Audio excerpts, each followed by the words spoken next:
I I did, but it won't work. I don't know why it won't work this way. I've tried it and it doesn't work. I have OBS, I have Streamlabs, and when it says to invite a caller, it doesn't work. Here, watch.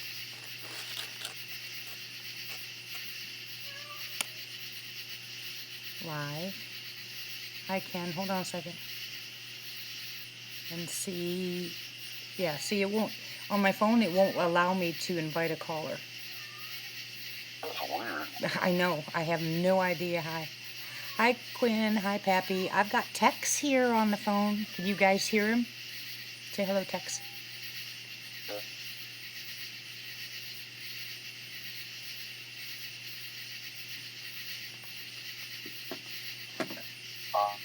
I'm not really, I don't know. What? Are you there? Yeah, I'm here. Okay, it went bonkers on me. Okay, can you try again? Say hello. Let's see if I can get this to work. Hello. Can you guys hear him okay?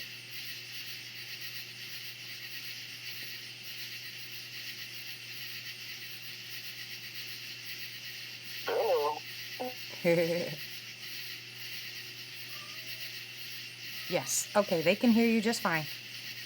Okay. Okay. Hi, Tex. Welcome. Well, thank you for having me. I love that video that you did. I was so surprised and so humbled. Oh my goodness.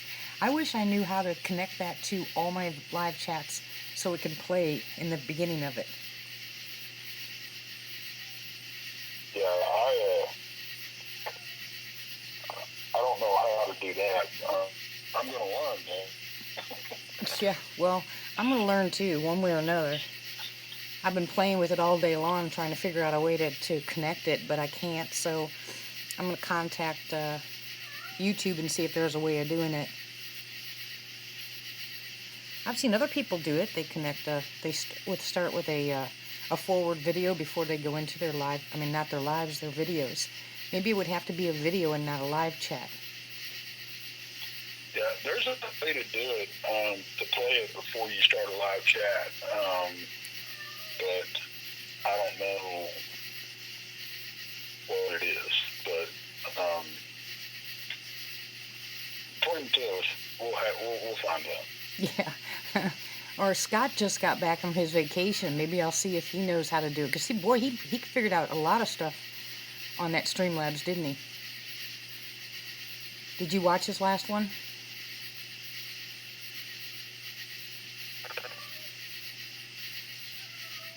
What did you say? I said Scott is using Streamlabs, and he did a really good job, and I'm wondering if he knows how to do it. I didn't see it. Yeah, this phone is breaking up like crazy. Okay, I gotta figure out a way to do this. Alright, so your last video, I was telling everybody I was gonna yell at you for going down to Brown Springs by yourself. I don't know why you do that. You make me a nervous wreck when you do that. Well, I'll be fine. I'm a big boy. Oh, big boys have nothing to do with it. It's creepy down there. I mean, the hair on the back of my neck sticks up just with you walking around. I got my eyes closed. Oh, man. I tell you what, you know, Territorial made it was, every time I go up there by myself, it's always something new. And it's, the time last trip, it was, I mean, you know, I got the eye shot, I got growled at, but I get zapped later that night. I went up there, and then this last time, it didn't, I didn't like there was a lot of, it's a different feeling when that critters around you versus when you don't. And I mean, it's almost, it's a very tangible difference, and you know, you can feel it. And this, there was something else. I went up there one time, and there was just a void. There was enough. There was enough.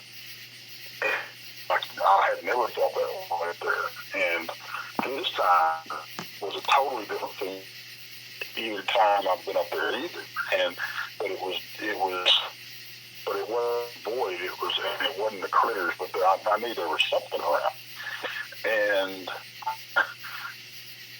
when I went in and everything, and I moseyed around and everything, nothing. I mean, I was hearing stuff, but I really identified what it was.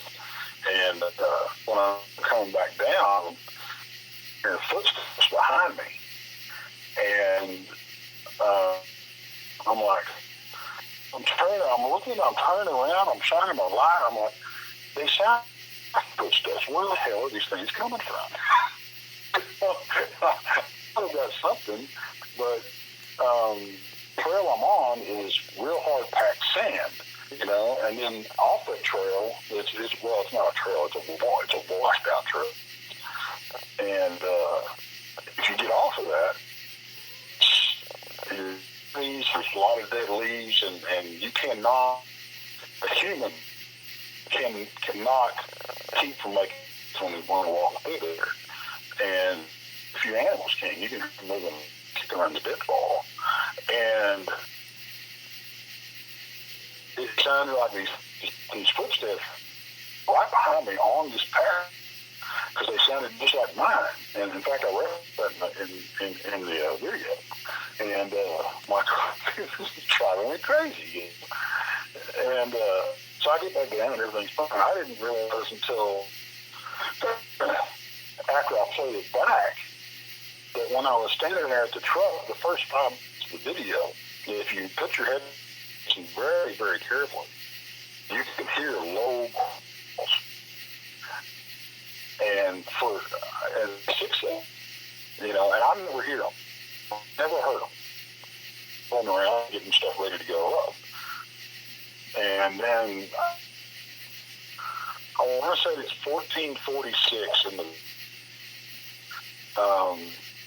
If you look carefully, you hear a voice, and I've had other people listen to it, hear other voices too. I have, but other people told me that they hear a female voice. I think twice or during different points. Well, that's what I did. I heard a female voice. Yeah, I heard a female voice. I see it. I'm not hearing a voice, but at 14, it's a female voice. I don't know. It's voice. I'll say something, and then you hear a voice. To me, it sounds like it goes in a real whispery voice. Come on. And I'm like, okay. At that point. But I never got a bad whole time, Yeah. The first trip I went up there solo, it wasn't a bad guy when I saw the eye shine. I knew from even before when I first got out of the truck alone, to go up there, it was insane. Balls all over, and I backed out. I didn't go up. I'm like, I need to reevaluate. So I drove back up where I had cell phone service. I gave D a call, and what was going on? He's trying to get me not to go. Like, I already said I was going to do it. I was going to do this, So I went back, and the second time I got out of the truck, and I still had stuff. It wasn't the vibe wasn't the same. It wasn't the get your butt out of here vibe. It was, kind of relaxed. And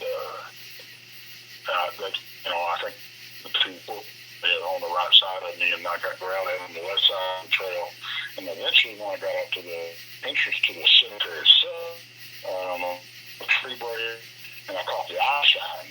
I caught eye shine on the same side where I had been route at coming up. And that's when I couldn't tell. Well, you see them critters do it. They're darker than the shadows, and they're just out of your flashlight's range. Right. You know, see them moving. They're done. You know? I couldn't tell if this thing just, because it was real low to the ground. It was about off the ground. So obviously on all fours. Eyes about 8 to 10 inches apart, not 18 inches, but 8 to 10 inches.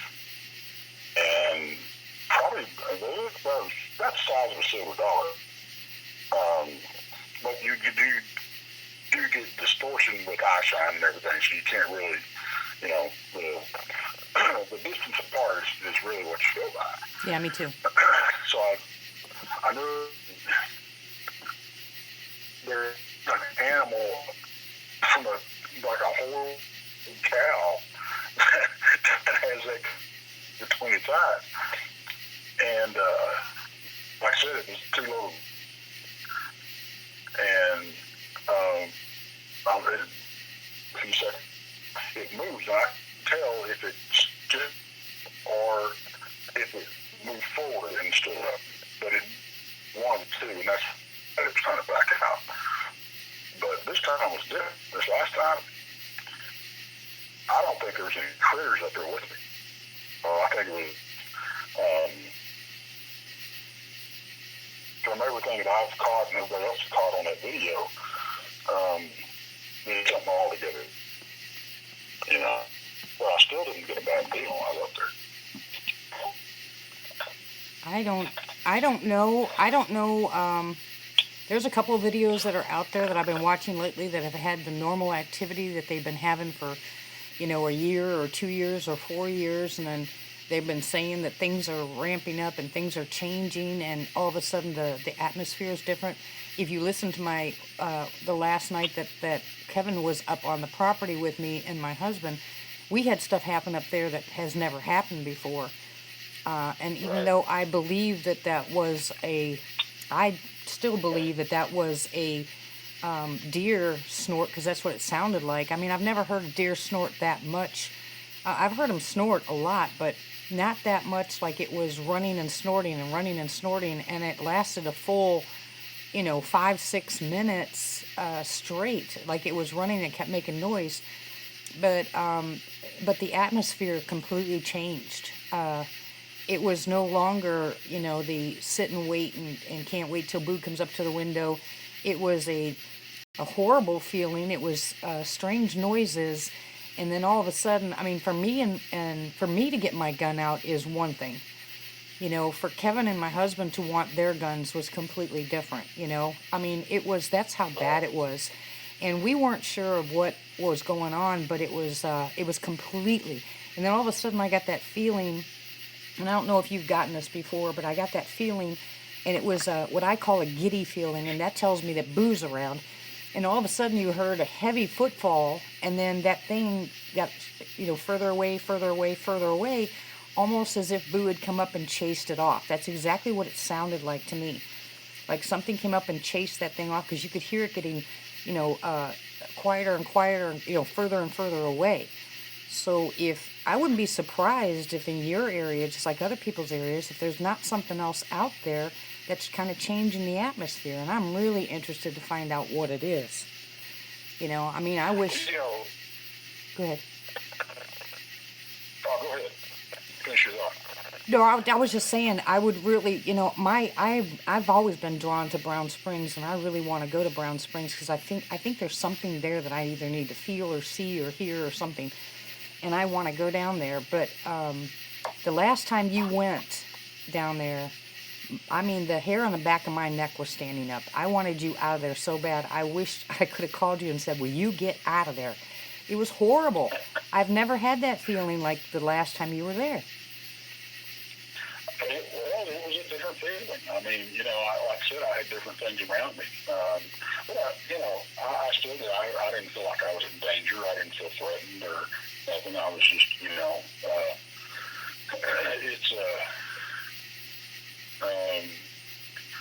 it's, it's like the saying goes, though, there's a fine line between bravery and stupidity.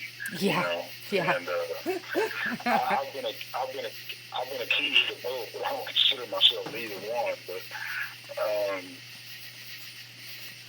I understand what you're saying, because it was a totally different feeling than anything I ever had up there. So it wasn't bad, I don't think. Yeah. Well, it's not like I wanted you to be afraid, or because I'm the same way. I'm kind of stupid when it comes to certain things that I should be afraid of. I'm not afraid of, but and most people have fear of the unknown. So when you're out there, and like I said, you're used to that area, and you hear the footfall or the stick breaks or the little taps or the clicks, or you get that feeling, that you're being watched. That's one thing, you kind of get used to it.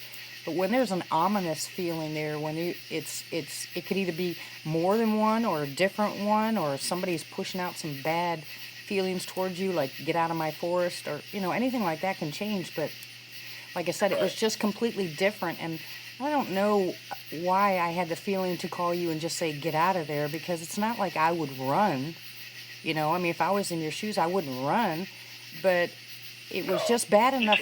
It was just bad enough for me that if I would have been there, I'd have said, "Let's go." I mean, I don't like that feeling, at all. And I kind of pay attention to that feeling. If I'm on the property, if I'm in my front yard, which I get a lot of activity out here. If I'm in my front yard and I get that feeling, I just go back in the house. I just go back in and say, "Okay, sorry." And it doesn't mean that there's some other kind of cryptid out here that's going to eat my face. It just means that's to me, a warning, so, and I don't want to, I don't want to have to worry about you going up there, Well, I'll tell you, and Shaka, the first thing I do, and you can hear it on the video, I get the vibe, I kind of soak in the vibe of the place, because it changes, like you were saying. And it's like the first time I went up there, hold on, technical difficulty, hold on, guys. Tex, are you there? Hello? I think I lost him. Can you hear me?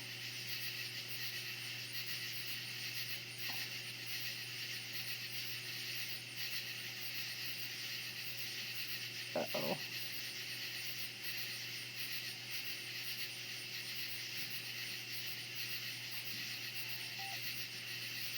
Hello? Hey. I don't know what happened. It just went dead. Yeah, I don't know what happened either. Just dropped the call. That's spooky. Woo-woo. Okay, where were we?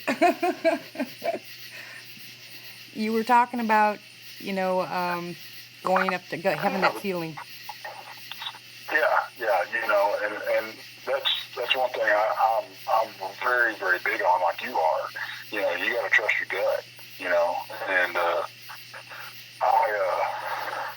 I will just, if something don't feel right, I don't ignore it.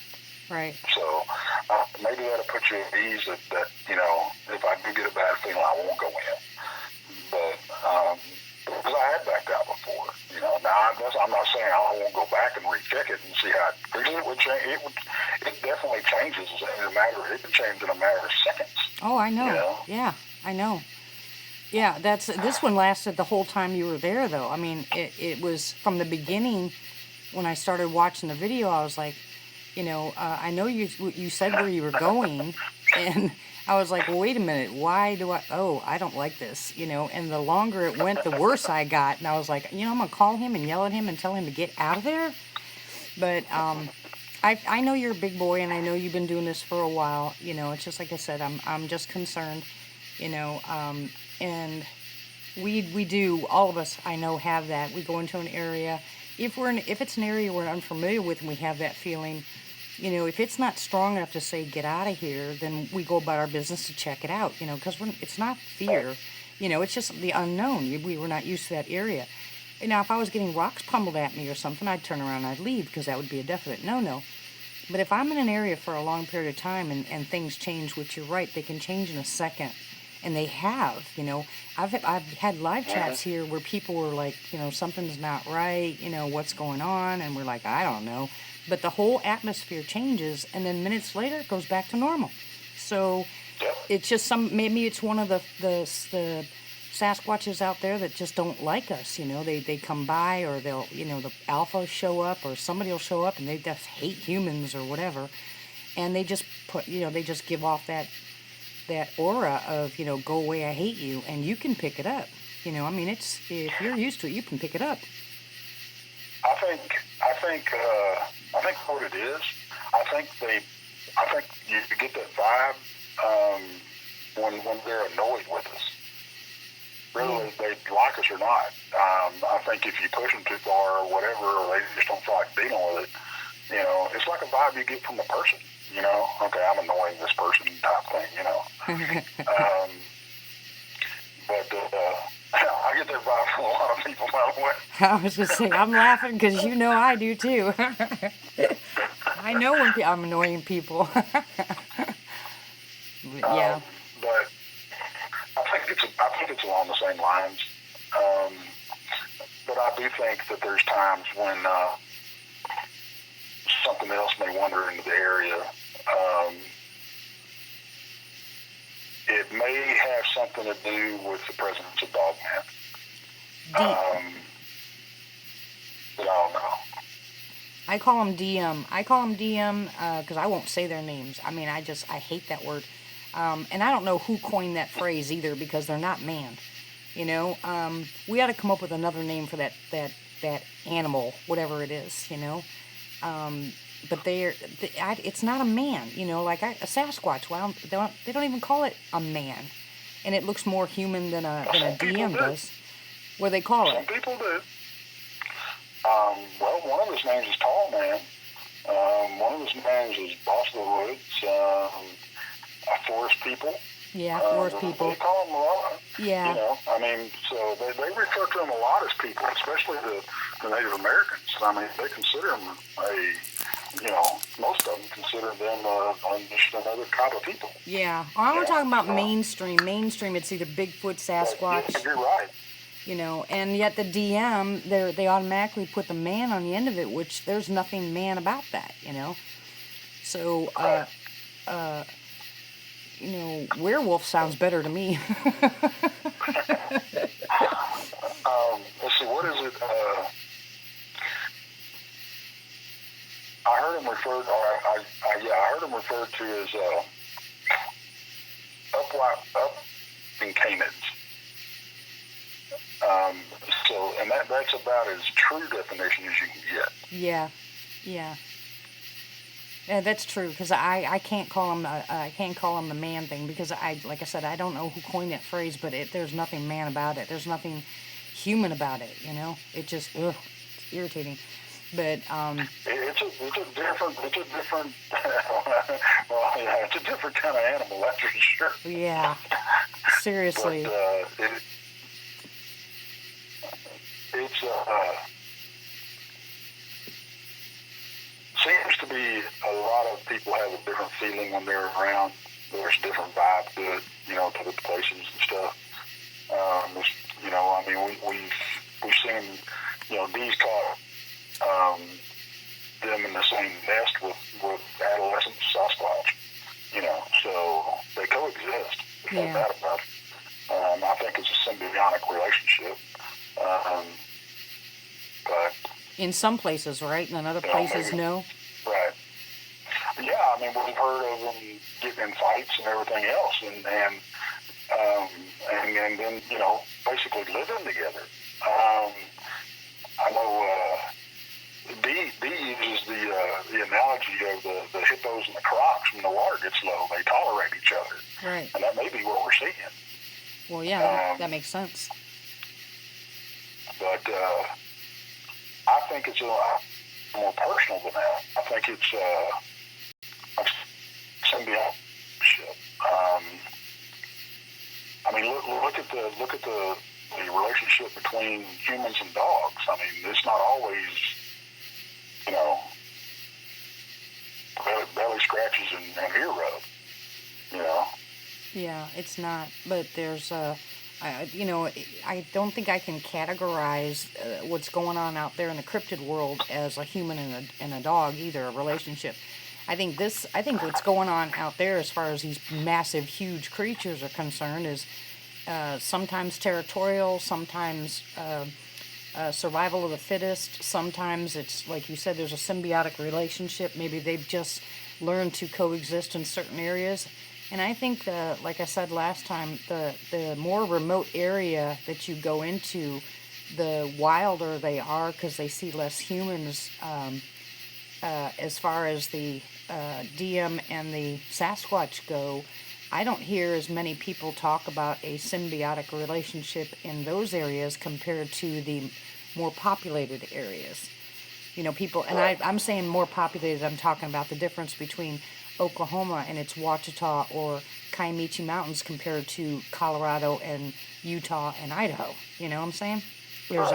Those are real mountains, you know. I mean, we call them mountains here, but they're not really mountains. They're hills compared to the mountains up there because I've been in Colorado, you know. So, and I think out there's a lot less chance. You're breaking again. Oop, are you there? Yeah, I'm here. Okay, just want to make sure. I heard a rattle. There's a rattle. Yeah, I think my mic was rubbing against my beard. Oh boy. Well, anyway, I don't know, and you know, I don't think any of us are really going to know unless there's, you know, we have an area where we can kind of watch what goes on. But if your area down there, Dia said it 100 times, you know, they're both in the same, you know, they're both in the same area. There's good times down there with them. There's bad times down there with them. It's pick and choose, I guess, the people that go in there, whether they're going to have a good experience or a bad one. So all this is just, you know, hearsay and whatever, but I'm still, I mean, I am locked, just deadlocked when it comes to the DM. I don't ever want to see one, and even if it doesn't want to eat my face, you know, or tear me in 10,000 pieces, I have a big fear just since that nightmare that I had. The size of the head of that thing that came in my nightmare through that door, I mean, the door is wide enough, you know, for me to walk through straight with no problem. And my husband kind of has to turn sideways, and I don't know how wide he is, but that's how wide the head was that came through that door. And if that's any indication of actually how big they were, and I saw that thing's face, I mean, I could draw it if I could draw it. Every single line and crease and color, I could draw that thing, and it was the scariest thing I've ever seen in my life. I've seen scary movies where they didn't scare me as bad as that. You know what I'm saying? And I don't have nightmares. Oh, yeah, I don't have nightmares over scary movies. I understand exactly what you're saying. I mean, when the one I saw, you know, I mean, it didn't. The head was large. Don't get me wrong, but it wasn't. People say, you know, looks like it's disproportionate to the size of the body. It didn't look that way. To me, it did. And I'm not making light of the situation. You know, it scared the hell out of me then. I couldn't even talk when I got home. But, you know, looking back on it now, I don't know. Seeing it was a blessing and a curse, you know? Yeah. Because, you know, I was talking about this thing before, you know, any of this stuff really hit the main waves, airwaves, you know. Yeah. And you know, but tell me what he looked like, Tex. Tell me what the one that you saw looked like. Can you describe him? It was, oh yeah. mainly black with some silver mixed in. At the time, I guessed he was about 6.5 feet tall, but I was talking to a buddy of mine at work about it one night, and we were walking. He's 6'6", and we were walking towards a set of doors, and he asked me the same thing. He asked me, what it looked like and everything, and he asked me, well, how big was this thing? I said, I don't know, Mike. It wasn't no bigger than, taller than those type of doorways up there. And he looked at me and he goes, dude, that's an 8-foot door. I said, okay, then maybe a foot taller than I thought he was. But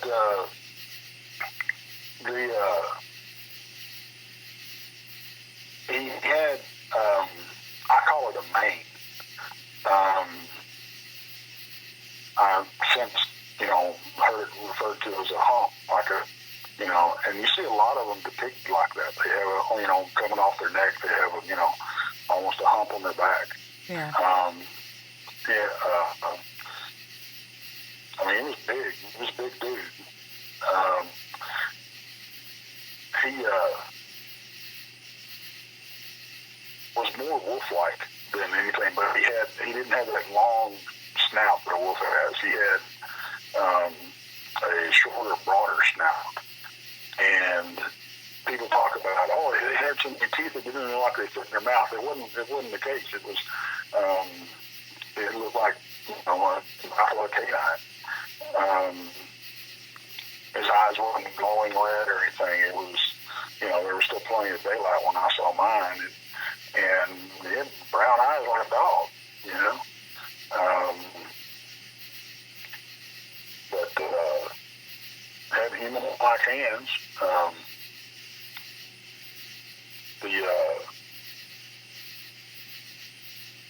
At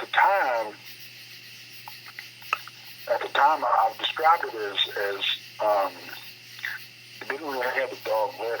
He looked like it almost, but he had hawk, like a. But then thinking about my description, it had that extra joint, Yeah. where what should have been, what would normally be a heel, but I mean, it was scary, and the transition that he made from 2 feet to 4 feet was instantaneous. He dove over the barbed wire fence on my right side, and he ran across the road on 2 legs, from my left to my right, and he dove over a 5-foot barbed wire fence, and when he hit the ground, he went down to all 4s. So there wasn't no bones cracking or snapping or anything like that. It looked like he almost belonged on 4 legs. Yeah.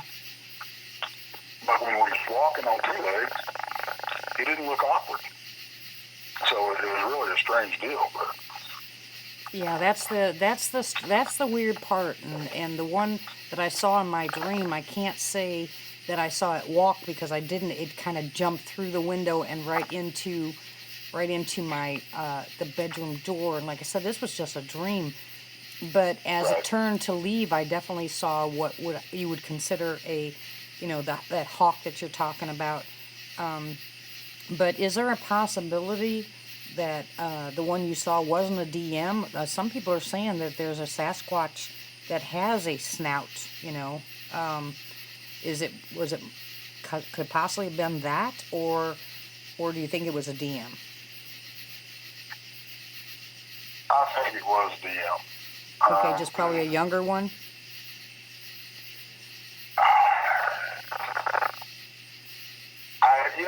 As far as age goes, I couldn't even guess because I don't know. I mean, I've heard, how they get. I've heard them being 9 to 12 feet tall. I've heard them. So I don't know. I don't know what their growth rate is. Yeah, I don't. This one was about. Yeah, I understand that because. Tall, so. Yeah, I understand that because there's more people out there that'll give us clearer definitions of a Sasquatch and kind of guesstimate an age by the, the smoothness of their skin or the color of their skin or their eye shape and all kinds of other stuff. But with DM, you're kind of hearing the same thing, a little bit of a difference, but not a whole bunch. And the one that I saw, it had the ears that were straight up. It had what looked like a tuft of hair that came down over its eyes like a dog's would, and then it had a mane on the top of its head that went over the hump that it was clearly, I could clearly see behind its ears, because its face was so close to me in my dream. Its eyes were almost completely black, but on the side of their eyes was all red. It was like red, and the hands weren't claws; they were hands, but there was long, really like clawed in fingernails, and how wide this thing was. I'm surprised it didn't take out that whole door. I don't know how it happened. Of course, it was just a dream, but the look on its face, and it had a elongated snout. I didn't notice, like you would on the end of a dog's nose, its actual nasal passage. I wasn't paying attention to that, but the teeth were incredibly long, just like a German Shepherd's, only the bottom canines were up. They were higher, and the teeth were just a nasty, ugly color of yellows and blood stains, and its gums is what I noticed the most. It had black and a pink color to it. It was really strange, but that was a nightmare that I won't forget, and I think that's one of the reasons why when people make the comment about DMs, my hair goes on the back of my neck, stands up, because I don't ever want to see one. Now, what happens if I run across one here on my property that's not so, and what if the ones that are here on my property are actually DM and not Sasquatch? Right. I mean, you don't know because you can't see them. I can't see what's out here at all. And I think going back to the Brown Springs thing, that's what I was talking about as far as the fear of the unknown.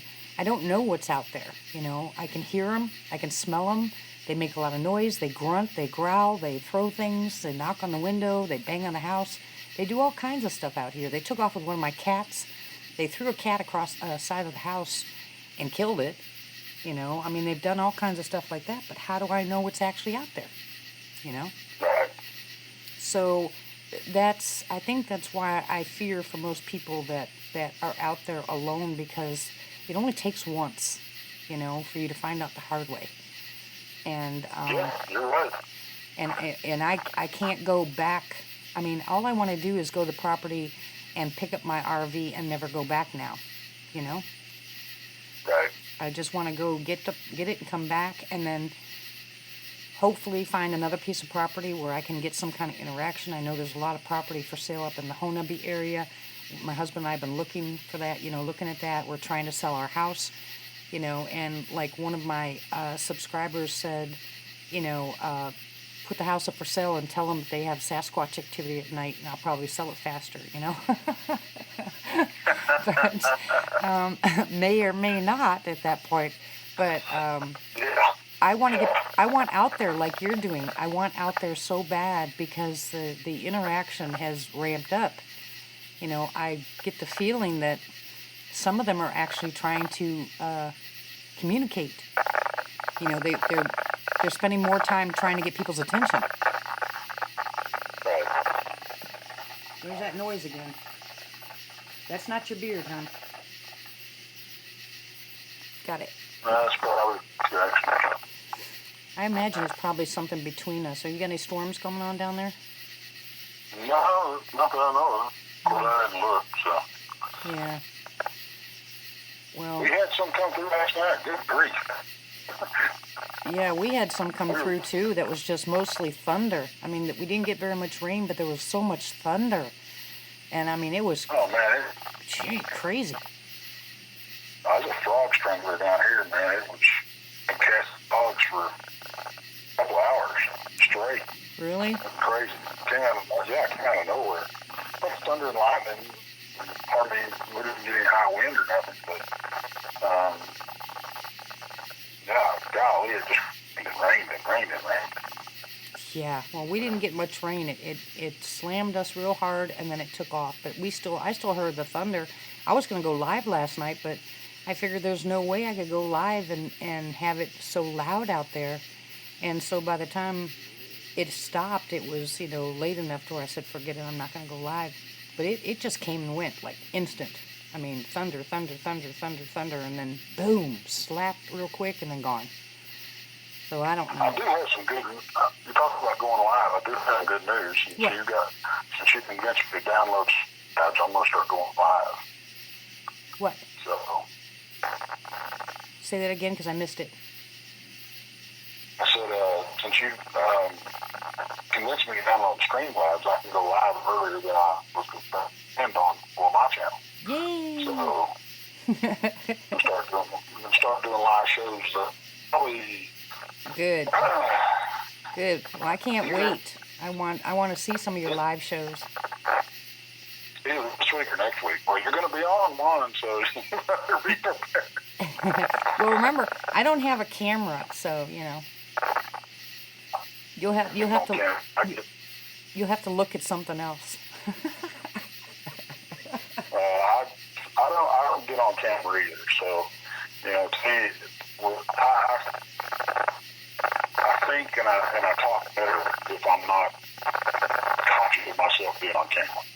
You know, I can talk more freely and stuff, and it just feels better to me. Yeah, I'm the same way. Oh, yeah, we're funny, aren't we? Talk all day long, but don't show my face, and I'll be fine. Yeah, exactly. We were talking earlier about the when I was up there in Brown Springs last time. I've got more footage, and I haven't released, and it's coming out soon. But it takes place earlier in the night, or as it was about to get dark, really. But it gets dark at the bottoms a lot quicker than it gets dark anywhere else. Yeah. Because of the canopy. Yeah. I drove down there and when I backed in, it was dark. I had come alight. Good grief. Good grief. But on this next video that I'm going to put out, I walked a little. The area was so flooded out that I couldn't get down to where I really wanted to go, which was disappointing. But I didn't have to. There was, and we call it and a lot of activity right there. So I had my first sighting, and so we're going to shoot that, and a lot of stuff has happened. That's where I had that, we had loss of time thing, and I mean, it's an area. But anyway, I'm out milling around a little bit, and there's something here on the audio, and calls, and I actually get some answers coming out, so that'll be cool. You've got responses. I mean, actual like verbiage, or. Yeah. Okay, now you're freaking me out. Okay, so now you're talking about, are we talking about ghosts or something like that? Or are we talking about Sasquatch? Oh, Squatch. Okay. Squatch. Well, you know your thing says paranormal, so I had to make sure we were on the right track. all the paranormal ghost stuff took place in the cemetery. This is across the road and down the street a little bit. Yeah, I heard something in the distance, and I thought, well, you know, I'll make some noise too. And I let loose a couple of calls, and I'm no expert caller. I just kind of mimic what I was hearing, and also tried to mimic or do my best to do stuff that I've heard other people describe that they heard. And evidently, I either got it right or I got it real wrong. But whatever it was, it got answers. So. Uh-oh.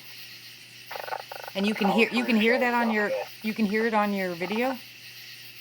Yeah. Oh, sweet. When you putting this out? I'll probably put this. You're just gonna make me sit here and wait, right? That's it.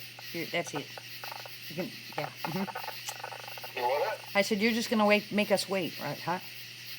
And that's not Well, right. yeah. That's horrible. That's horrible.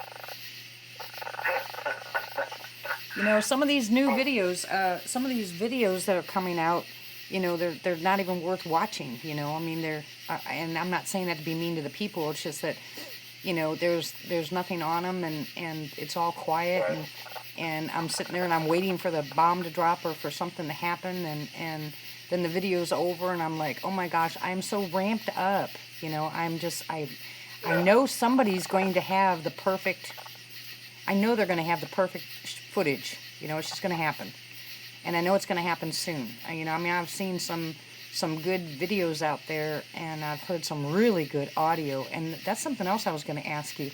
Tex, there has to be a way to upload audio so I can put it on my channel, because I've got some talking, I've got growling, I've got mouth pops, I've got all kinds of stuff. You can hear the tree shaking when I said don't hit the house, and all of a sudden the tree, you can actually hear the tree shaking, like they're going crazy shaking that tree. And I want to put that up so bad, but I just can't. Just don't know how. I'm dumb when it comes to that. Well, I to put audio up there in a way. That was my problem. I had I didn't know how to put it up there, but I figured it out. And that's something I'll go when we get off air and stuff, and we'll talk about it. Okay. If nothing else, you can send it to me, and I'll do it. And I'll send it back to where you can post it. Are you gonna come to Fouke? I'm going to try. That is a weird weekend for me. That's actually my wedding anniversary. So. Oh, that might not be a very good idea. I know. Because when your wife says no, she means no. Those days aren't my anniversary. We do it because it falls on our actual anniversary is the 5th, so it falls on Memorial Day or whatever it is. Yeah. And so I don't know yet. Don't have anything that is off the chain. I don't know. But I'm gonna try. I'm gonna try to be up there. Yeah. That would be a hoot. Yeah, I think that would be cool. Actually, I have family that's in Texarkana. Really?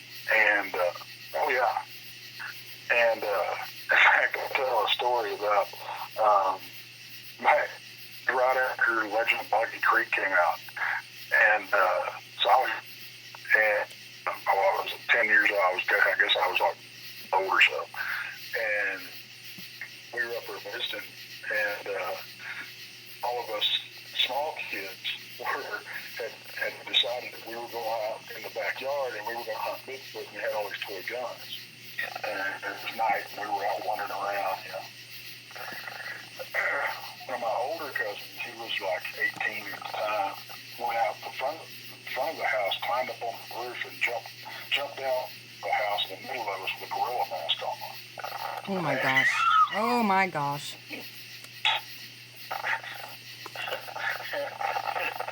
Talk about that byline from Brady stupidity. Here's an example of crossing the line. Oh, I think I would have had a heart attack. All my other cousins, they scattered like a covey of quail. My dumb ass was standing there pulling the trigger on my toy gun. Oh my gosh. I didn't have the brains to run. Oh, did you have anything in that toy gun? Do what? Did you have anything in that toy gun? You know, like those things that stick and pop on your head or something? Oh no! It just made noise. That's all it did. Oh my goodness! It was a toy machine gun, so you pull the trigger, and it was like so they're pulling the trigger, pointing at my cousin. Oh my gosh! So what happened to him afterwards? Did he get in trouble? Oh no! Everybody got a good laugh out of it because the other kids went screaming into the house. Bigfoot, Bigfoot! Oh, monster, fuck, monster! Oh my gosh, that's funny. My uncle, that side of the family down there, owned for a while. He owned 90 acres in Falk, and we went down there. It was real close or on the Falk River. I remember we went down there when I was a little kid, and we were out walking there, shit, man, and we're out walking around, and there was a stream. It was a stream, and it was only, man, it couldn't have been more than a foot and a half wide, maybe, a couple inches deep. I remember him going, I want to show you something, and we followed this thing. The spring bubbled up in the middle of his property, just out of nowhere. Wow. And I thought it was so amazing. And we got there and drank out of it, and the coldest, best tasting water I've ever had in my whole life. Wow. But yeah, I'd love to go back up there. So, and I hadn't been up there in several years, so I got the opportunity when I was with my cousins and everything. So. Yeah, I liked it. I liked it down there. I had fun, and there was a lot of activity. And I just got through watching a video. Some other guy had gone down there, and he was talking to a gentleman who was getting the 18 to 20-inch footprints, and they were about 8 inches wide. And some people were asking him, well, what happens, but the Fouke monster is supposed to have 3 toes, and he was going on about the possibility of inbreeding and all this other kind of stuff, or if it was something else. I guess there's a difference between the swamp monster and the Legend of Boggy Creek. I guess the monsters are different. I don't know, but anyways, he was trying to figure all this stuff out. But when he had this kid explaining, his sighting, it sounded just like the one on the weekend that we had gone to Fouke, that waited until people left before it came out, showed itself, a couple times, sneak behind trees, take off running, throw stuff, just making a nuisance of himself but not being evil, So, and that's what I'm hoping for when we go down to Fouke, that we have that same kind of interaction, because I think a lot of people are going to have a good experience, and I'm hoping that that we don't have any bad experiences there. But I'm pretty sure, since it's a weekend after, I think it's Labor Day, isn't it? Labor Day? I think that's what it is. I can't remember. But I think after that, things will start to calm down, and I think we'll have a pretty good weekend.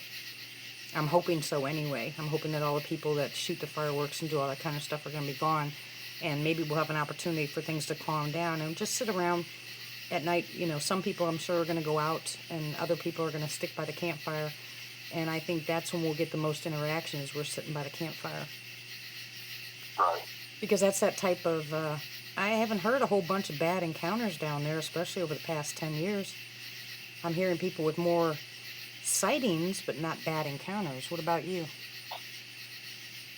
I really haven't heard anything bad coming out of the area.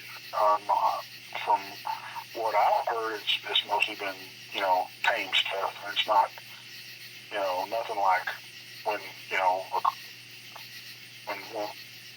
the events took place, the movie was made around.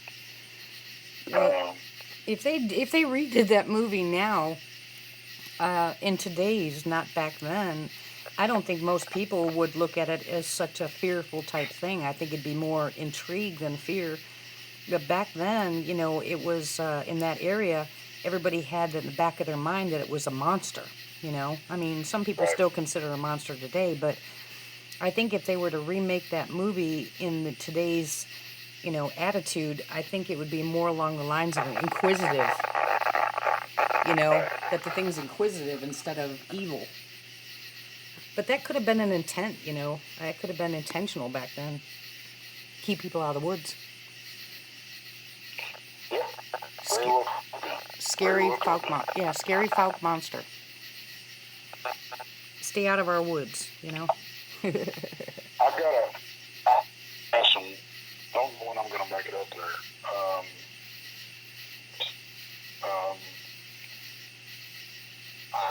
invitation, and I was floored and honored when I got this invitation.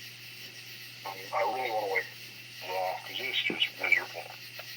Dealing with the, all the rain we had, dealing with all the heat and mosquitoes are just incredibly. Got an to go do some research on Doxson's old property in Oklahoma. Really? Yep. So I fell over myself accepting that invitation. Don't know when it's going to take place, but everybody will be seeing footage from that when I do that. So. Yeah, I've been there. I've been there multiple times. I've got footage from that area too. It's a good area. I mean, I know that he's got DM in that area. The night that he ran for his life, or the day that he ran for his life, he knew he was in trouble. And when he showed that video, you could see the snouts on those things back in on the tree line when he turned his camera around and said, they're here. I feel like I'm surrounded. When he stopped that camera, you could see the two directly in front of him in the tree line. You could actually see the snouts on them. So, and he took off running, and that's something I've never known Robert to do, was take off running, and he did. Except for the one where he chased after it, but I've never seen him run away, and he was that scared. He was that nervous that he took off running back to his ATV. Yeah, that's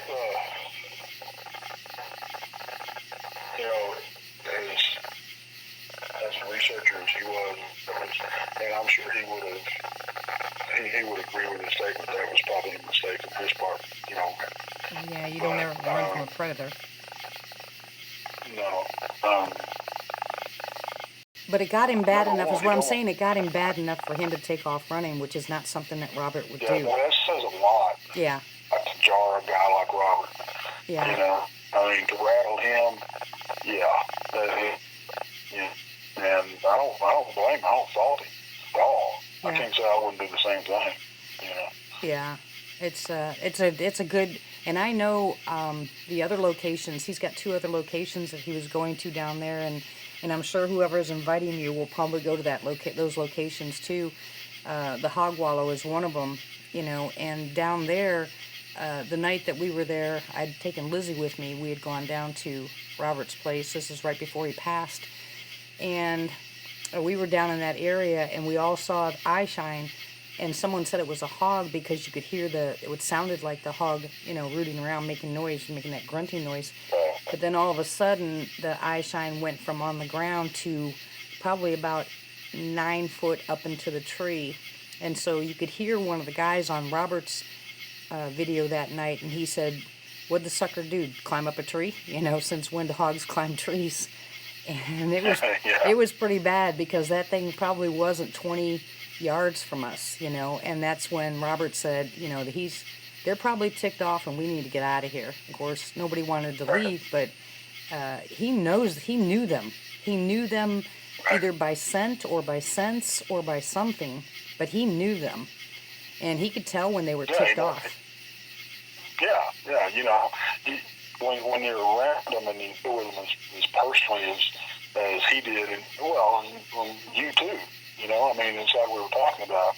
You get to know the vibe of the creatures that face and everything else. Yeah. You know when to cut it off and go, okay, we've had enough fun. Let's back out of here. Yeah.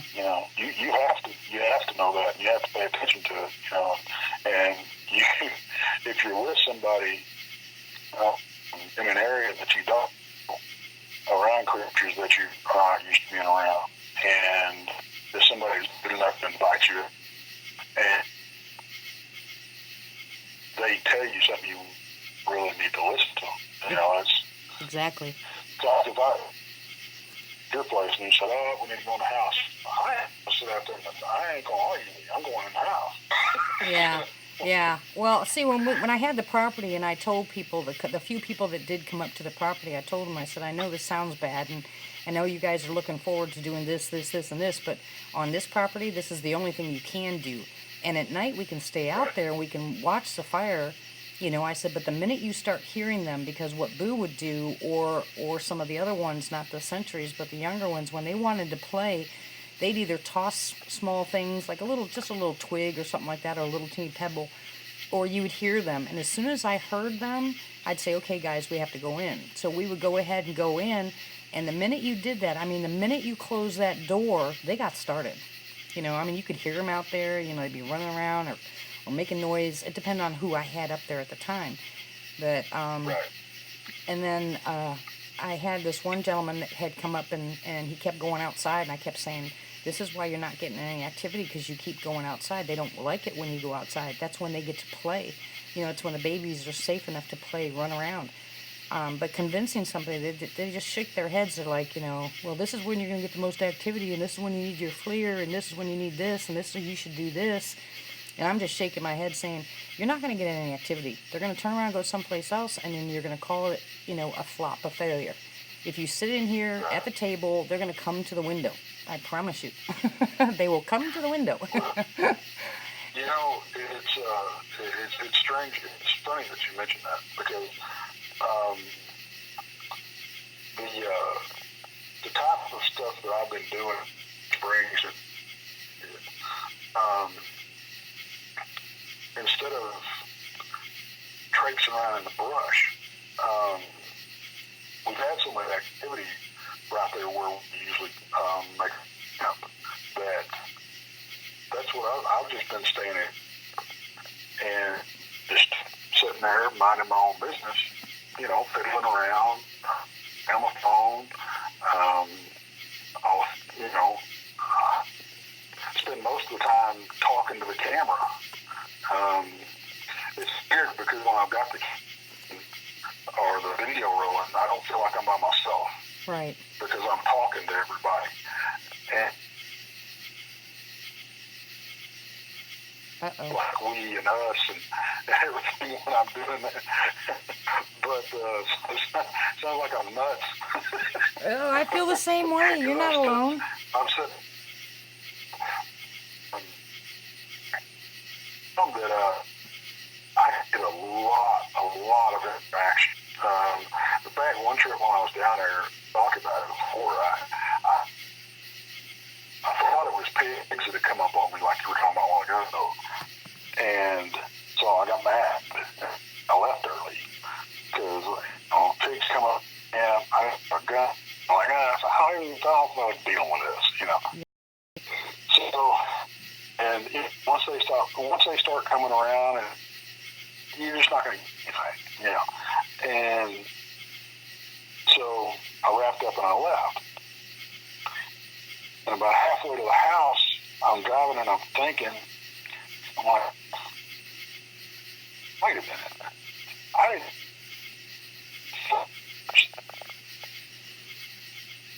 I never heard any, like you were saying, they were moving around.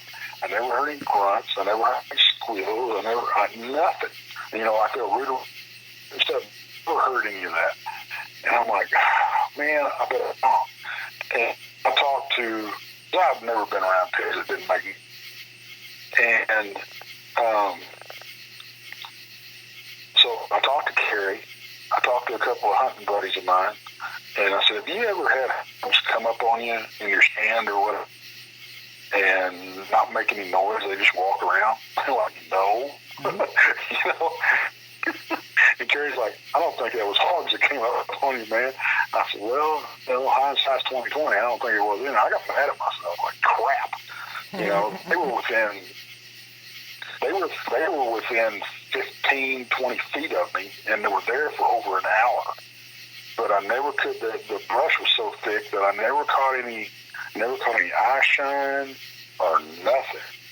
But yeah, I kicked myself in the butt for that. But, yeah, sometimes I wonder if that's not the younger ones that are coming up close to pay attention, because they are so small, they're to the ground, you're not going to see a whole bunch. But I'm pretty sure, you know, because, you know, if you're out there and say you're hunting hog and you know how they sound, you know the noise they make, and you can follow their paths, I mean, easy, because they make so much rooting, as you say, as, you know, there's a lot of things that you can do to find, you know, hogs and where they're at. But when it comes to nighttime stuff and they're walking around, I think most of the time, I've heard you can actually hear, them scrambling. I mean, so it's not they're not silent. They don't care about No, making I mean, noise. even walking around, nosing around, you hear Exactly. that. Yeah. I never heard any of that. I never heard anything at all except the footsteps. And I don't know why I got it in my head that it was pigs. I got that thought in my head, and I got mad. I just left. But I even drove around because the where I was at, there's a tree line that's about, I don't know, 10 yards thick, maybe. 10 yards wide, and then it opens up into a wheat. Well, it used to be a wheat field. It's all overgrown now, but that's where I was hearing them. And I even drove out, and drove down into the wheat field, hoping that I might, flush something out or something, But I didn't get down very far in there, and this wheat is. It's over my head. It's grown up so much, and it's not being farmed thing, and it's all dried out. I'm driving down there in a truck. I'm thinking, man, it's all catch this, and oh God, what a fire! So I turned around and got out. That's when I left. But yeah. Well, I've been telling, and I want your opinion on this too, but I've been telling, I think that people, when they go out looking for interaction with Sasquatch, or something else, when they go out and they're tree knocking, I think the experience of going out and doing what they have learned, through YouTube videos and stuff like that, by tree knocking, whistling, call blasting, mouth popping, whatever. When they go out and they do that, some people get responses and other people don't. But I think if you're all amped up because you're going to go out on a research expedition, and you've got it in your head that certain things that you want to do while you're out there, I keep trying to tell people, and I try to tell them, I wouldn't go out and do any of that stuff. I think it'd be smarter and easier, and I think you're going to get more interaction if you just sit by the campfire and do nothing. If you just sit there and go about your business, have conversation, blah, blah, and do what you normally do, I think they'll come in. And then because you're aware of what you've heard, on YouTube videos and stuff, then I'm pretty sure that you'll be able to recognize the tree snaps or the little noises like in the background. I've watched a couple of videos where the guy's talking or the girl's talking, and behind them you can actually hear the little whoops, or stick breaks, and they don't hear it because they're talking, but we can hear it, Right. and so I'm trying to convince people not to go out actually looking for Sasquatch. Just go for a walk. If they want interaction, they're going to interact with you. Well, you're describing exactly the kind of research that I've been doing. And I put a name to it. I call it medic research, because you're not doing anything. Right. You're minding your own business, letting them come to you. And I've gotten some really good results, and it's going to show in the videos that I've posted out. It already has.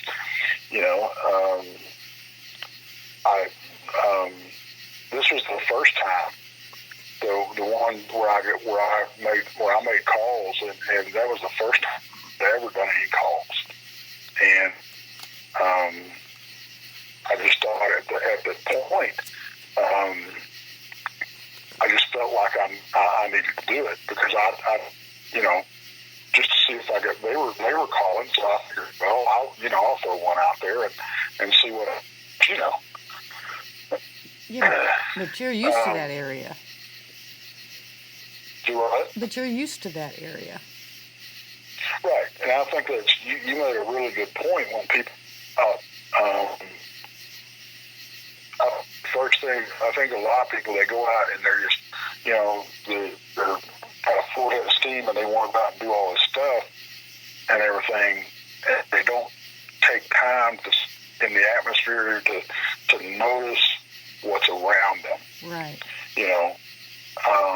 They could be conjuring up somebody that don't want to be conjured up if you do it wrong. If you start calling somebody, you're calling the wrong person. Yeah. Yeah, no doubt. I don't think I'd want to go to an area that I didn't know what was there and just start call blasting or start yelling and pull in something that definitely didn't want me there. No, no. I know one fellow that he refuses and advises people not to whistle because of the interaction he's gotten from it, and but that was in his area. I think others, like down in Brown Springs, D and his whistling, they not only answer his whistles. When him, Carrie, and Linda went down there to do their interview, they weren't even out of the truck good, and then had whistles coming out of the woods at them. Yeah, the same whistle that D does. Yeah, the same whistle that D does, and I whistle here, and I'll sit at the window and say, "Come on, babies," and mouth pop and stuff like that, because that's what I'm used to here. But I certainly wouldn't go to a brand new area and do the stuff I'm doing. No, because you don't know how it's going to be received. Yeah. It might, like this I was telling you about. He warns everybody not to whistle because he's convinced that that they view that as aggressive behavior, and it pisses them off. And it may very well be in his area. That's just it. It's like you were talking about. You can go into a strange area. You don't know what, you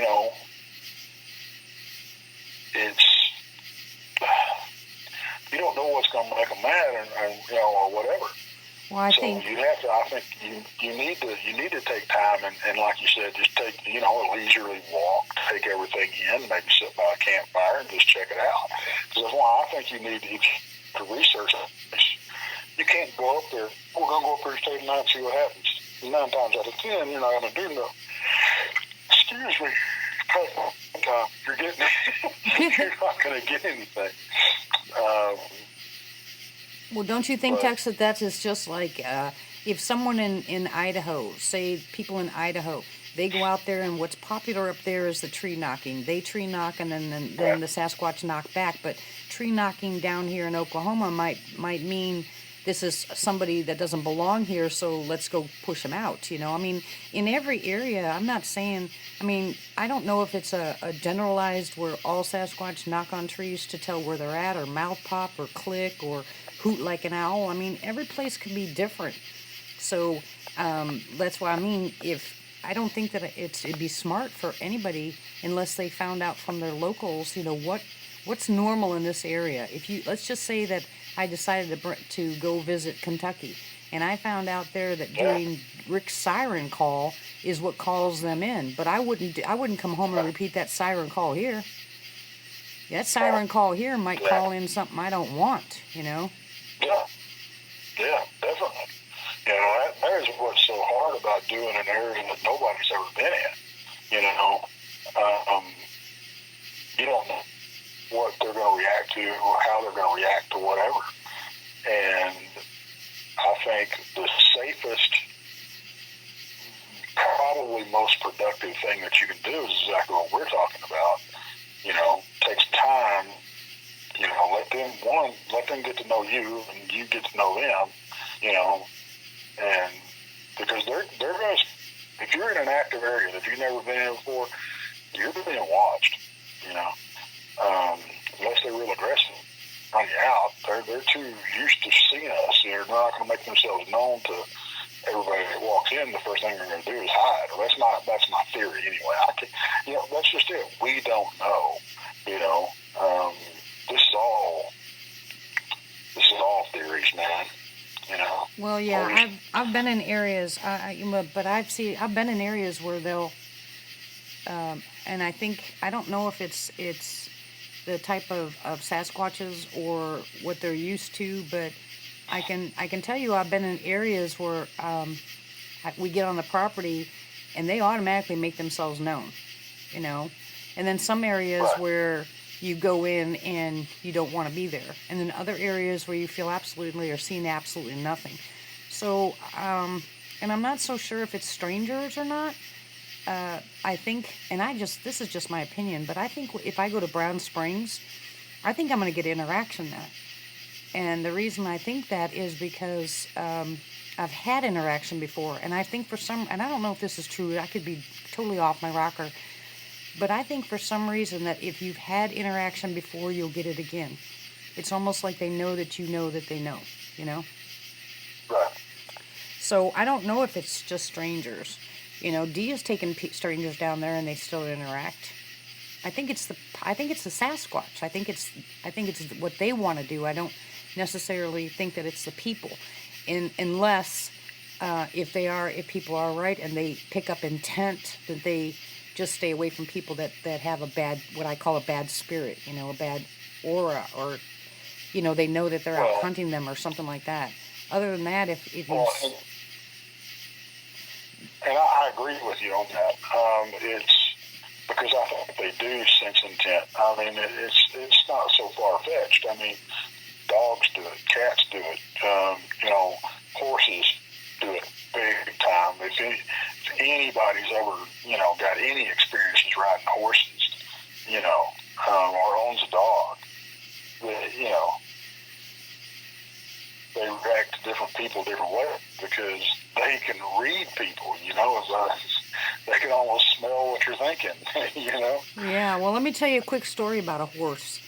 My husband, when I first married him, he had 3 horses, you know, and I picked out this one, and I named him Diamond. You know, we went and got the horses and brought them home, but the Diamond was just fat, you know, and they told us that, you know, that he was just a good, you know, all-around horse, a good horse to have if you're not used to riding and blah, blah. And every time I'd go into his pen, he would knock me up against the side rails. I mean, he would make sure that he pushed me up against side rails, and I figured this horse hated me, you know. Of course, I had ridden horses before, but only on a horse trail. You know, I never had my own horses. Right. And had bad experiences with horses when I was younger. But anyway, this horse kept knocking me up against stuff, and I couldn't figure out why. And every time we got on this horse, the horse would turn around and come right back to its stall. And so my husband, you know, got this guy to come out and take the horse, and he said he could break it and, you know, make it to where it would want to walk trails, you know, or something like that. Well, that horse came running right back, and the guy said, this horse is useless, you know, forget it. Well, right before we got rid of the horses, because my sister-in-law had an accident on one of them and broke her neck, so we decided to get rid of the horses. Well, right that week before we got rid of the horse, that horse, Diamond, pushed me up against the rail again, and I was like, what is your problem? And he didn't have his saddle on. So I climbed up the fence to get away from him, and he wouldn't get away from the fence. He just kept pushing me and pushing me and pushing me. So I just jumped on his back. You know, that horse took me for a walk around that property. That whole time, that horse was trying to tell me that it didn't like a saddle, but it would take me anywhere I wanted to go. And it wasn't until the very end that I figured that out. Yeah. But they do. They know. You know, they have it's personable, and it's weird that you can't look at animals that way. I mean, I don't. I never used to anyway. But they do. You get dogs and cats or other animals that either, you know, bite you or stay away from you or growl at you, or they just come right up to you, and they're known to be mean dogs and stuff. And it's just strange how they can pick that up, and I'm wondering what it is they're picking up. You know what I'm saying? Are they picking up? Yeah, I know. Are they picking up intent? Are they picking up your feelings? What are they picking up? Is it fear? I mean, I don't understand what they're picking up. Well, you know, there's always been said that dogs can smell fear, you know, and horses can smell fear, you know, and so, and I think, in a sense, they can, because if you get a person on a horse that is scared of horses, that horse will do everything in the world to get that person off of them, because they don't trust them, you know. Yeah. And it's just like, you know, a lot of people will say, well, you need to show the horse who's boss. To an extent, you do. You have to assert your dominance and let him understand that you are going to be in control. But you don't have to do it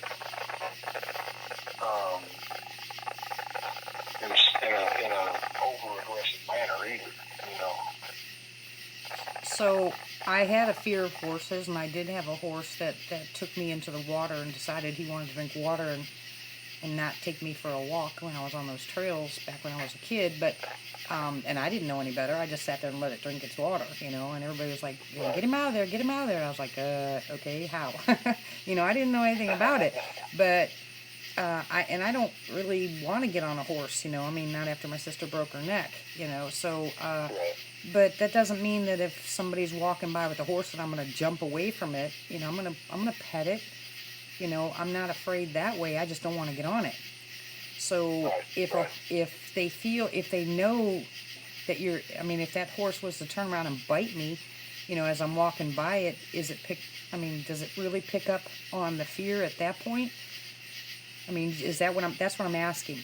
Does it know that, does it pick up just fear? When horses bite, normally they're playing. Really? The horses sometimes they'll bite you just out of meanness. When I was younger, I had a Shetland pony, and I was leading him back from the barn to the house, and I had the lead rope thrown over my shoulder. I was just walking in front of him. He reached up and bit me on the shoulder. The Shetland ponies are known for their honor anyway. See, I didn't know that, and I kept thinking that the horse didn't like me because the horse kept trying to bite me. Well, horses fight, and they bite when they fight, but they also bite and nibble when they play, just like two dogs. That's really weird. Well, your animal kingdom is different. I mean, every single animal, I'm thinking about the difference between a lion or a bear or a cat or a dog. I mean, I don't know how I'm trying to put these all together, but I think it's a universal fear, whether it's letting off pheromones or growling or biting. I think there's a universal, and I think that's how we categorize our interactions with these things. We categorize them as things we recognize. If it growls, it's angry. If it bites you, then it's mad. I think that's part of my issue is I haven't been able to get past that part yet. It's a stigma in my head that associates what I know, and what I know from experience. It has nothing to do with the Sasquatch, but it's a whole different ballgame to learn, or the DM like you're talking about. It's a whole different ballgame. Well, and I think, and I say this in one of my videos too. Of all hunters that I've had, the growling,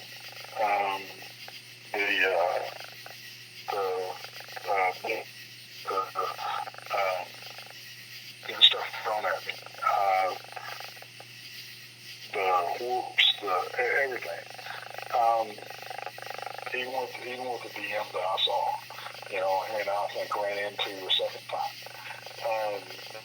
He ran across the road. He turned his head and he growled at me, and then he ran off, jumped over the fence and took off. And then when I was 6 months, 8 months later, when I ran across him again, I believed it was him. I never saw him, but when I fired a round off over his head and he came charging through the trees. I mean, it sounded like a freight train coming through the trees. I don't. Now, of course, back then, I was scared the hell out of me. It was not considered aggressive. But now, after I've dealt with these creatures more and really sat down and thought about it and everything, I don't think any of this stuff is what we call aggressive behavior. I think it's, and I've got a video. I can't think. No, I haven't released it yet. But I say this exact thing. I don't think it's aggressive at all. I think it's these creatures trying to keep these encounters from escalating any worse. It's just a warning. They're just, telling us, get back, leave me alone. You're not supposed to be here. I don't think it's aggressive at all. And how do you count? How do you account for the ones like the story at LBL where the family got torn into pieces? You know, was it the chainsaw that the guy was using? If that's the truth, and he was using a chainsaw, was it the noise? Was that animal rabid, and the noise just set him off? I mean, there's so many encounters that people are, and you and I have talked about this before. There's so many encounters that people say are aggressive that we now know really aren't aggression, and I agree with you. That makes Right. perfect sense. But what about the ones where they find body parts, you know? Well, things go south. It's no different than any other wild animal. And not every encounter is an aggressive encounter. Not every encounter is going to be warm and fuzzy either. Will encounter a bear and it not be no big deal. It may rear up and look at them, maybe growl at them and go, or tears them apart. It depends on the animal, on past interactions with humans. Right. I think that has a lot to do with it, probably more than anything. Well, like I said, think with. you have. Go ahead, sorry. I'll try. But I don't think it's just the solitary ones that sometimes act aggressive. You also hear stories of whole tribes or troops acting aggressive towards humans. And to me, it's no different than,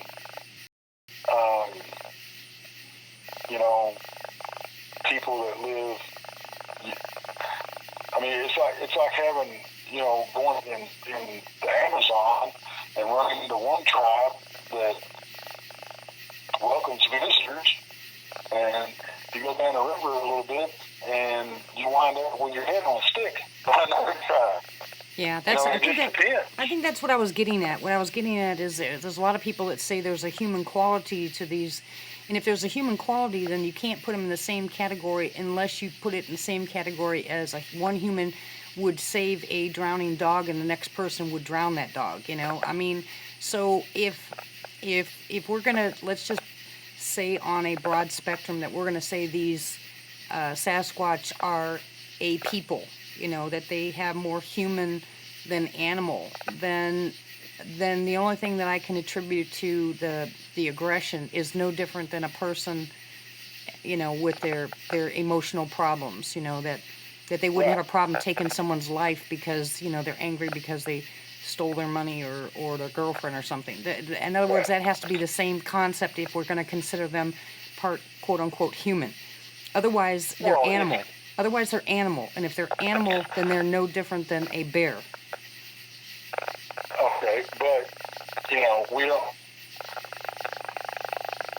don't consider, gorillas aren't considered human, but you have, how many times have we heard, different encounters with great apes, right. Friendly ones like, take Jane Goodall, and then you take, the boy that fell into the containment, and the big silverback protected him.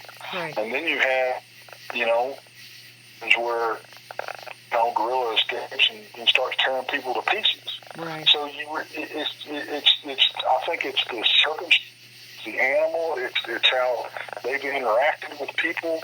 I think it's just a kaleidoscope of reasons, and so you really can't be. You don't know. You don't know any more how these things are going to react to somebody than you do any other wild animal in the woods. Okay, so you're telling me that you think that they're animal. Are you saying that you believe that they're more animal then? Yeah, I think so. Okay, so you don't think they are a people, you think they're more animal. I think they are an offshoot of people. Does that make sense? Yeah, hybrid. Yeah. I think they're more primitive. A lot more primitive. More like Neanderthals. Like Neanderthals. Yeah. I consider their intelligence right along the same lines, as the same level as and I get beat up for this. But intelligence level is on par with a killer whale. I can see that. I can see where you get that. Yeah, that makes. Because if anybody does any research into killer whales, they'll find out just really how intelligent these creatures are. Yeah. You know. Yeah, I see what you're saying, and that makes sense. You know, because they're highly intelligent, and they're resourceful, and they're cunning. You know, there's a lot of things out. There's a lot of animals out there that are considered quote unquote intelligent, but intelligent compared to what they're marking those by the intelligence of a human. Well, I know some. And you can't do that. Yeah, you can't do that. There's a difference between animal intelligence and human intelligence, and that's why I was just asking you what you thought, whether they're more animal or more human. I think they're more animal, but I think they are an offshoot of humans.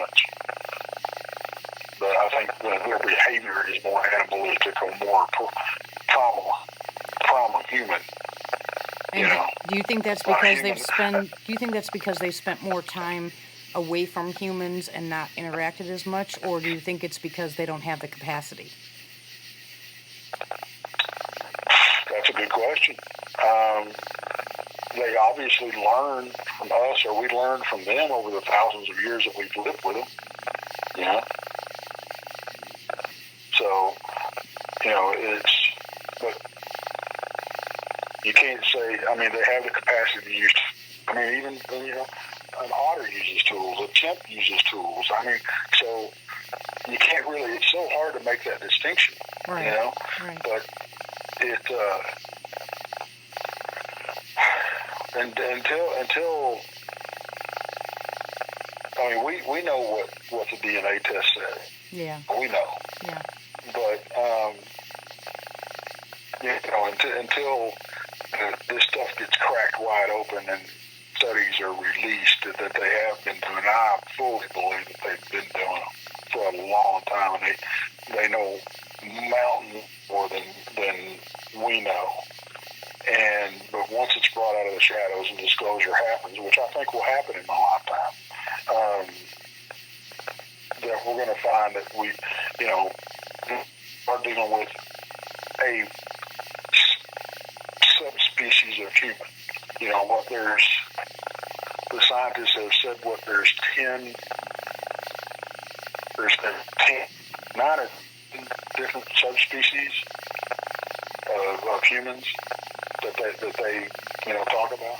Yeah. But I think this is another one. You know, and you can't tell me that the Neanderthals or you know, any primal human would have acted differently than these creatures would have, or do. Well, You know, they just took a different turn. You know. that noise is making me crazy.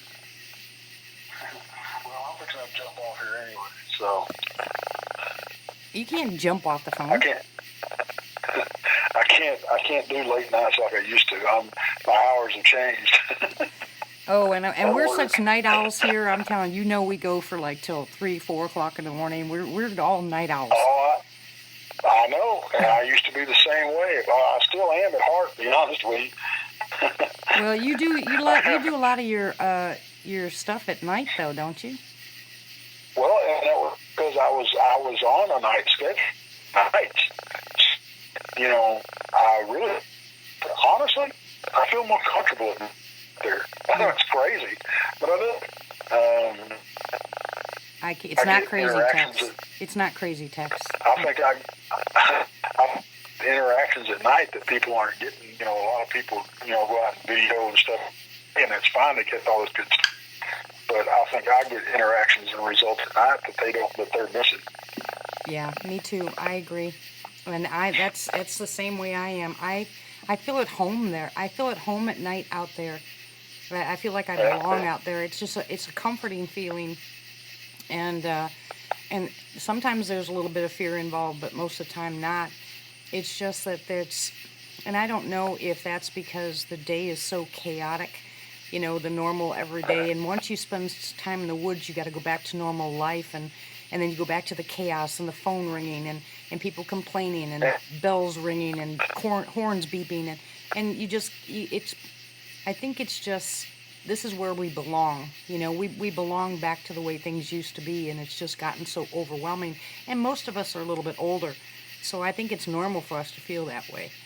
You know, and I'm glad to know all the people, you know, in our age bracket or younger or even older that are getting some sense of calm or peace out there. You know, even if it is. I was sitting in. I was sitting in the living room, and I was just sitting there with the TV off and just sitting there, you know, in the dark, in the quiet. And one of my kids came out of their room, and they were like, "What are you doing?" I'm just sitting here enjoying a piece of quiet. Oh, this got me crazy. I said, "Oh, you know, you think you always have to have something going. Sometimes, you know, if you would just sit and, you know, let your mind relax. That's people's problem. They don't let their mind shut.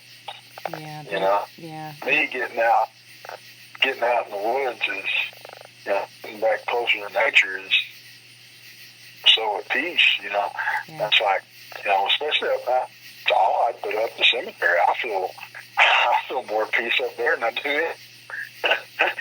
Yeah, I know. You know, and it creeps most people out, but I like it. Yeah, I do too. Well, I will go ahead and let you go ahead and jump off and say goodnight to everybody. And I want to thank you again, Tex, very much for what you made for me. It's awesome. And I want you guys to know that I got contacted by Nutrinoche, the silver, and I don't know if he's watching tonight, but the gentleman said that he was going to come on to the channel and thank everybody for buying his product, and we'll see what goes on from there. But that really shocked me too, and it was thanks to your video that there was an interest. So I'm going to find a way of putting it in the beginning of my videos. I might have to do it only in the beginning of the regular videos and not my live chats, but I thank you again. It was awesome for you to do that, and I appreciate it more than you know. Well, you know, you're more than, and it was like a compliment. It was meant as a thank you, because you have been behind and more help than you will ever know in this chaotic thing that I've been going since jump this thing waist deep. But I'm glad I could, you know, I was so worried that it was going to be something you didn't like. I'm like, oh my God, you know. But no, it's nice. Doing it. Yeah, it was nice. And I'm really glad you liked it. And it was an honor to do it. Well, thank you again. I appreciate it, but don't worry about that. I mean, I'm here for everybody. They know it. You know, I will share any knowledge that I have. I will be here at night as often as I can. People like to listen to my voice and go to sleep, and that's fine too. But if I can help one person out there, then I think I've done my job, and I feel better, you know, as a human. Well, you keep doing what you're doing, but you're doing something right, and people love it.